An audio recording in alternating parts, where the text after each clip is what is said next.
Very warm welcome friends in first flight. दोस्तों आज हम करेंगे बीए थर्ड ईयर जी हिंदी, जिसका नाम है हिंदी सिनेमा और उसका अध्ययन।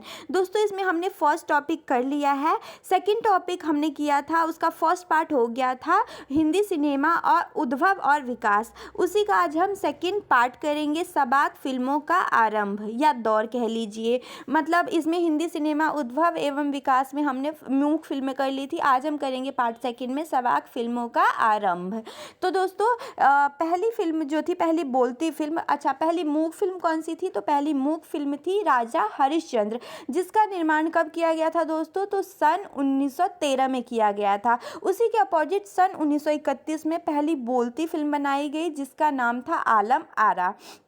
तो ये बम्बई के मैजेस्टिक सिनेमा में इसका प्रदर्शन हुआ था और इसका निर्माण दोस्तों इंपीरियल फिल्म कंपनी द्वारा अर्देशीर ईरानी के नेतृत्व में किया गया था। इस फिल्म में WM खान द्वारा गाया गया जो गीत था दे दे खुदा के नाम पर, भारत के सिनेमाई इतिहास में रिकॉर्ड किया जाने वाला पहला गीत था। तो अगर आपके कॉम्पिटिटिव एग्जाम में आता है कि पहला गीत कौन सा था, तो दे दे खुदा के नाम पर था। फिल्म आलम आरा ने हिंदुस्तान में वैसा ही प्रभाव उत्पन्न किया था जैसा विश्व की पहली सबाक फिल्म द जॉर्ज सिंगर ने किया था। तो जॉर्ज सिंगर कौन सी थी? द जॉर्ज सिंगर विश्व की पहली बोलती फिल्म थी, जिसका निर्माण 1927 में किया गया था।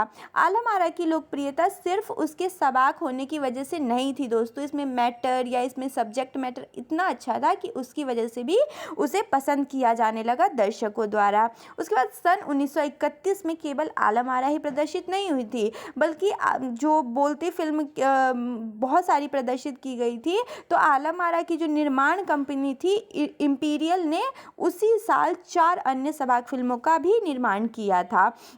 उसके बाद कलाकारों की अब हम देखते हैं कि मूक फिल्मों का डिक्लाइन होने लगा सबाक फिल्मों के आने से। तो ये कौन कौन से कारण थे? तो दोस्तों कलाकारों की सुनने की उत्सुकता के कारण मूक फिल्मों में लोगों की रुचि कम हो गई, क्योंकि उसमें आवाज़ नहीं थी तो लोग सिर्फ एक्टिंग देखते थे। लेकिन बोलती जो फिल्म आई तो उसमें आवाज़ भी थी विद एक्टिंग भी, तो लोग इधर मूव करने लगे। उसके बाद सबाक फिल्मों का प्रचलन जोरों पर था। उनके निर्माण में तकनीकी कठिनाई आ रही थी जो मूक फिल्में थी। उसके बाद गीत फिल्म की शूटिंग के समय ही गाए जाते थे और फिल्मों में संवाद लेखक भी नहीं होते थे। गीत के लिए गायकों को अभिनेताओं के पीछे छिपाना पड़ता था तथा कम से कम वाद्य यंत्रों का प्रयोग किया जाता था। और तो यही सारे कारण हैं जिससे मूक जो फिल्में थी उसका डिक्लाइन होना शुरू हो गया। इसके साथ ही एक बड़ा प्रश्न यह उठा कि फिल्मों का निर्माण कौन सी भाषा में किया जाए, यानी कि सबाक फिल्मों का निर्माण कौन सी भाषा में किया जाए। तो दोस्तों मूक फिल्मों में तो कोई भाषा ही नहीं होती थी, ना कोई शब्द होते थे, तो इसलिए एक प्रश्न उठा कि सबाक फिल्मों का निर्माण किस भाषा में किया जाए। तो मूक फिल्में क्या हुआ था, सबके लिए एक समान थी। लेकिन फिर तो क्या हुआ इसमें सबाक फिल्मों में कि पहले फिल्में हिंदी में बनाई जाने लगी और उसका अनुवाद दोस्तों दक्षिण भारतीय भाषाओं में, जैसे तेलुगु हो गया, कन्नड़ हो गया, तमिल हो गया, तो इन सब भाषाओं में, मलयालम हो गया, तो इन सब भाषाओं में किया जाता था। पहले मतलब हिंदी में बनाई जाती थी फिल्में और उसके बाद साउथ इंडियन लैंग्वेज में इसे कन्वर्ट किया जाता था। तो ये थोड़ा सा महंगा पड़ता था। ऑब्वियस सी बात है दोस्तों कि जैसे एक फिल्म का निर्माण हो गया, सब्जेक्ट कंटेंट मैटर एक लैंग्वेज पे डिपेंड है, लेकिन उसी का अगर दूसरी भाषाओं में अनुवाद किया जाएगा तो क्या होगा, थोड़ा सा महंगा पड़ेगा ये। तो इसीलिए धीरे धीरे मद्रास और अन्य स्थानों में भी दक्षिण भारत में स्टूडियो बनने लगे और धीरे धीरे कठिनाइयों पर पार पाते हुए 30 के दशक मतलब अंतिम दशक तक फिल्म निर्माण एक गंभीर कार्य बन गया। बहुत बड़ी मात्रा में फिल्मों का निर्माण किया जाने लगा। 30 के दशक में इन फिल्मों के निर्माण में बेतहाशा वृद्धि हुई। अब यह स्वीकार किया जाने लगा कि फिल्में जो है वो मनोरंजन का प्रमुख साधन है। अब दोस्तों देखते हैं कि थोड़ा सा मंदी का दौर चलने लग गया। जैसे विश्वव्यापी मंदी आई थी, आप लोगों को पता होगा 1929 में, तो भारत को बहुत ज़्यादा उससे प्रॉब्लम हुई थी। ऑब्वियस सी बात है कि ग्लोबलाइजेशन है तो वर्ल्ड लेवल पे जो होगा तो इंडिया पे भी उसका प्रभाव पड़ेगा।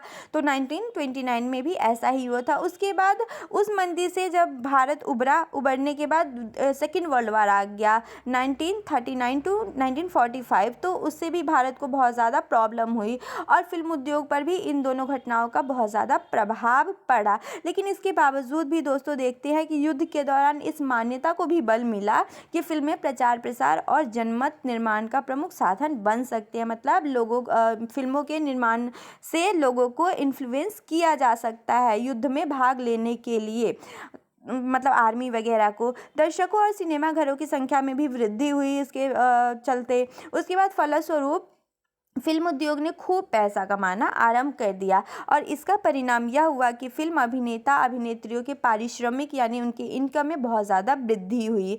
इस काल की फिल्में सबसे पहले अपनी संस्थाओं के नाम से जानी जाती थी। जैसे शुरुआती दौर में पुणे की प्रभात फिल्म कंपनी और कलकत्ता की न्यू थिएटर कंपनी सबसे आगे थी। उसके बाद अभिनेता और निर्देशक हिमांशु राय जो थे, बहुत फेमस थे, ये निर्देशक भी थे और ये एक्टर भी थे।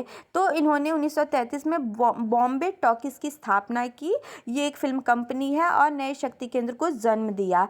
1934 में हिमांशु राय ने अपनी पहली बोलती फिल्म कर्मा का निर्माण और निर्देशन किया। तो आता है, अगर आएगा आपके एग्जाम में कि हिमांशु राय की पहली बोलती फिल्म कौन सी थी, तो कर्मा थी। उसके बाद बॉम्बे टॉकीज की दूसरी फिल्म कौन सी थी, तो जीवन नैया, जिसका निर्माण 1936 में किया गया था। इसके बाद फिल्म अछूत कन्या में हिमांशु राय ने निर्माण और निर्देशन किया।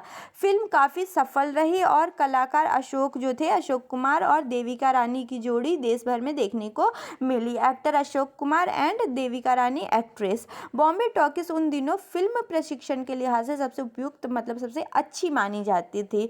उसके बाद क्या हुआ दोस्तों, सन 1940 में हिंदी सिनेमा के इतिहास में देविका रानी का योगदान बहुमूल्य है।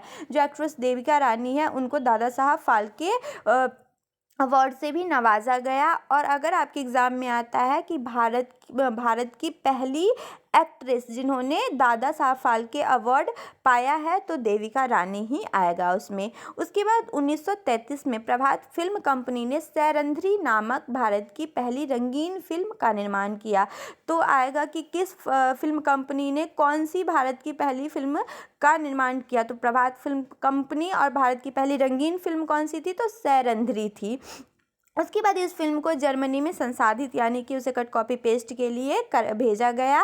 और 1937 में अर्देशीर ईरानी ने पहली स्वदेशी रंगीन फिल्म किसान कन्या, अगर आपके एग्जाम में आता है कि पहली स्वदेशी रंगीन फिल्म कौन सी थी, तो किसान कन्या थी और जिसका निर्माण अर्देशीर ईरानी ने किया था। उसके बाद 1937 में प्रदर्शित पहली जो फिल्म थी नौजवान, बिना गीतों की पहली फिल्म थी। तो अगर आता है बिना गीतों की पहली फिल्म, तो नौजवान हो जाएगा। और 1939 में प्रदर्शित प्रेम सागर पहली दक्षिण भारतीय फिल्म मानी जाती है। तो पहली दक्षिण भारतीय फिल्म प्रेम सागर आ जाएगा। उसके बाद 40 का दशक राजनीतिक दृष्टि से काफ़ी उथल पुथल का रहा था, क्योंकि दोस्तों मतलब एक तो अंग्रेज़ों को क्या करना था, भगाना था। मतलब देश में बहुत सारे मूवमेंट चल रहे थे। और दूसरा कि उसी टाइम पार्टिसिपेशन भी, इंडिया एंड पाकिस्तान का पार्टिसिपेशन भी था, बंटवारा भी होना था। तो बहुत उथल पुथल का दौर था। और इस दौर की जो फिल्में हैं, मतलब उसी में प्रतिबिंबित होता है कि कितनी कठिनाइयों का समय था 40 का दशक। उसके बाद उदाहरण के लिए हम देखें तो 2 आँखें 12 हाथ, उसके बाद धरती के लाल जैसी फिल्म में स्वतंत्रता प्राप्ति की व्यग्रता देखी जा सकती है। कितने लोग उत्सुक थे, स्वतंत्रता प्राप्ति के लिए जागरूक थे, तो उस समय में की फिल्मों में देखी जा सकती है। दोस्तों फिल्में हमें क्या बताती है, तो मूवीज़ हमें यही बताती है कि उस समय में क्या समय चल रहा था, किस कठिनाइयों से लोग गुजर रहे थे, कितना मतलब वहाँ पे क्या क्या नए चीज़ों का विकास हो रहा था। तो यही हमें फिल्म दिखाती है और ग्रंथ दिखाते हैं। इस दौर की फिल्मों में कल्पित ऐतिहासिक कहानियों का दुखांत, प्रेम कहानियों का प्रचलन भी देखने को मिल रहा था। मतलब इसमें कठिनाइयों का भी था और कुछ लव स्टोरी पे भी फिल्में बनाई जा रही थी, जैसे लैला मजनू, सिकंदर, चंद्रलेखा, चित्रलेखा, ये उल्लेखनीय फिल्म है। उसके बाद सामाजिक विषयों पर भी इस दशक में बहुत सारी फिल्मों का निर्माण किया जा रहा था।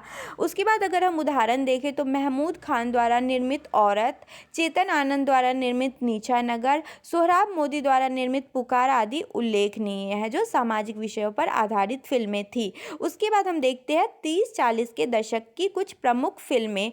तो कौन कौन सी है दोस्तों? तो फर्स्ट औरत, जिसका निर्माण कब किया था? 1940 में। उसके बाद देवदास 1935, उसके बाद दुनिया न माने 1937, उसके बाद एक ही रास्ता 1939, तो ये सारा आप कर लीजिएगा। रोटी 1942, दोस्त 1944 और जुगनू 1947। तो दोस्तों इसी के साथ हमारा पार्ट 2 कंप्लीट होता है, सवाक फिल्मों का दौर। उसके बाद दोस्तों अगर आपने इससे पहले की वीडियोस नहीं देखी है तो आप फर्स्ट फ्लाइट चैनल पर जाकर उसके प्लेलिस्ट में, उसके वीडियोस में जाकर आप देख सकते हैं। आप इससे पहले की वीडियो देखेंगे तभी आपको ये समझ में आएगा।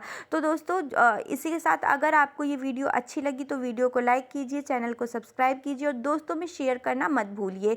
अगर आप दोस्तों इसी तरह के वीडियो चाहते हैं तो मुझे कमेंट करके ज़रूर बताइएगा। और अब अपने पढ़ाई पर ध्यान दीजिए और अच्छे से प्रिपरेशन कीजिए, आपके हिंदी में बहुत अच्छे मार्क्स आ सकते हैं। तो थैंक यू सो मच दोस्तों, जुड़े रहिए फर्स्ट फ्लाइट चैनल के साथ। थैंक यू सो मच आपका कीमती समय देने के लिए।